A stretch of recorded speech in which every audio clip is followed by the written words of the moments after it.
DCC होता है die cyclohexyl कार्बोडाइअमाइड। ये होती है डीसीसी की फुल फॉर्म। सो इसका स्ट्रक्चर होता है जैसे डाई साइक्लोहेक्साइल, ये 2 साइक्लो ग्रुप है और साथ में कार्बोडाइअमाइड, ये कार्बोडाइअमाइड ग्रुप अटैच है। तो इस तरीके से डीसीसी का एक स्ट्रक्चर फॉर्म होता है। अब ये डीसीसी है वो काम क्या कराता है? डीसीसी के लिए सबसे इंपॉर्टेंट चीज़ होती है कि उस जो हमारे पास सबस्ट्रेट होगा उसके अंदर एसिड प्रेजेंट होना चाहिए और उसके साथ हमारे पास हम प्राइमरी सेकेंडरी या टर्शरी अल्कोहल भी प्रेजेंट होना चाहिए और डीसीसी एंड डीमैप भी गिवन होना चाहिए। तो वो क्या फॉर्म कर देगा? इससे एक एस्टर का फॉर्मेशन हो जाएगा।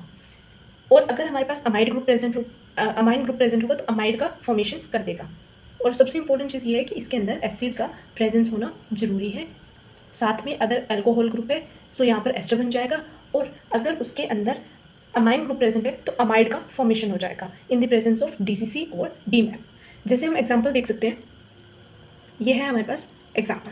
यहाँ पर हमारे पास ये एसिड ग्रुप प्रेजेंट है C+OOH इस सबस्ट्रेट में और साथ में हमारे पास ये आइसोप्रोपोक्साइड एक कंपाउंड गिवन है, उसके साथ में डीसीसी और डीमैप भी गिवन है। सो ये क्या करेगा? इस एसिड को यहाँ पर जब हम शॉर्टकट में देखते हैं तो यहाँ पर H2O का रिमूव हो जाता है और यहाँ पर जो आइसोप्रोपाइल ऑक्साइड है वो अटैच हो जाता है। सो इस तरीके से यहाँ पर एस्टर का फॉर्मेशन हो गया। जैसे एक और एग्जांपल देखते हैं। इस एग्जांपल में क्या है? यहाँ पर हमारे पास एसिड वाला सबस्ट्रेट गिवन है, साथ में अमाइन ग्रुप प्रेजेंट है और उसके साथ डीसीसी प्रेजेंट है। सो यहाँ से हम शॉर्टकट में ये OH ग्रुप और ये H ग्रुप अटैच होकर H2O बाहर निकाल देगा और हमारे पास बन क्या जाएगा? ये अमाइड ग्रुप है वो फॉर्मेशन हो जाएगा। ठीक है, अब हम देखेंगे इसका मैकेनिज्म किस तरीके से होता है। जैसे हमारे पास इनिशियली सबस्ट्रेट है, सबस्ट्रेट के अंदर हमारे पास एसिड ग्रुप प्रेजेंट है और साथ में हमने लिया है डीसीसी। सो यहाँ पर डीसीसी का स्ट्रक्चर है ये वाला और यहाँ पर इस नाइट्रोजन के ऊपर लॉन पेयर प्रेजेंट है। ये लॉन पेयर इस हाइड्रोजन को एब्स्ट्रैक्ट करेगा और यहाँ पर ऑक्सीजन के ऊपर नेगेटिव चार्ज आ जाएगा और इस हाइड्रोजन को एब्स्ट्रैक्ट करके इस नाइट्रोजन के ऊपर पॉजिटिव चार्ज आ गया।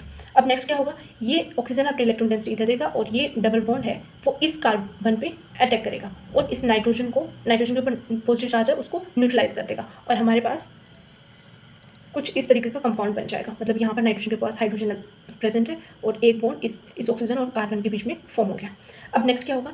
अगर हमारे पास अमाइन ग्रुप प्रेजेंट है, सो अमाइन ग्रुप प्रेजेंट है वो क्या करेगा? नाइट्रोजन के पास लॉन पेयर है, वो अपने लॉन पेयर इस कार्बन पे अटैक करेगा और यहाँ पर जो इलेक्ट्रॉन डेंसिटी है वो ऑक्सीजन पे आ जाएगी।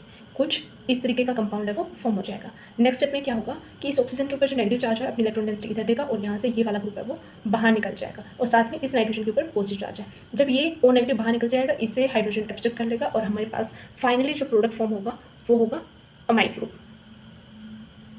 है वो फॉर्म हो जाएगा। अब हम एक क्वेश्चन देखते हैं।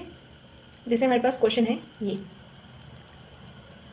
यहाँ पर हमारे पास ये वाला कंपाउंड है वो गिवन है और साथ में PHCO2H यानी यहाँ पर एक एसिड गिवन है, साथ में डीसीसी और डीमैप भी प्रेजेंट है। सो अब क्या करेंगे? हमें पता है कि यहाँ से हमारा एस्टर का फॉर्मेशन हो जाएगा। फॉर्मेशन ये प्राइमरी अल्कोहल प्रेजेंट है और सेकेंडरी अल्कोहल प्रेजेंट है। सो प्राइमरी अल्कोहल में लेस हिंड्रेंस प्रेजेंट होगी। सो हमारे जब इस वाले कंपाउंड के अंदर हम डालेंगे PHC+OOH, यहाँ से H2O है वो बाहर निकल जाएगा और हमारे पास क्या बन जाएगा? यहाँ पर डबल बॉन्ड और ये सेम है, ये भी सेम रहेगा, यहाँ पर आ जाएगा सेम साइड से OC+OPH और यहाँ पर OH प्रेजेंट है। ठीक है, ये आ गया हमारे पास ए वाला कंपाउंड ए। नेक्स्ट स्टेप में क्या होगा? इसके अंदर क्या डाला है? PDC और CH2Cl2। सो ये क्या करता है? PDC जो अल्कोहल होता है उसका ऑक्सीडेशन करवा देता है। सो यहाँ पर अल्कोहलिक ग्रुप कौन सा है? ये सेकेंडरी अल्कोहलिक ग्रुप है। सो इसका ऑक्सीडेशन करवा के ये फॉर्म कर देगा कीटोनिक फॉर्म में। जैसे ये बन गया, ये सेम रहेगा और ये ग्रुप भी सेम रहेगा OC+OPH, यहाँ पर बन जाएगा कीटोनिक। सो ये बन जाएगा हमारे पास प्रोडक्ट नंबर B। सो ये था हमारा डीसीसी रिएजेंट और उसका मैकेनिज्म।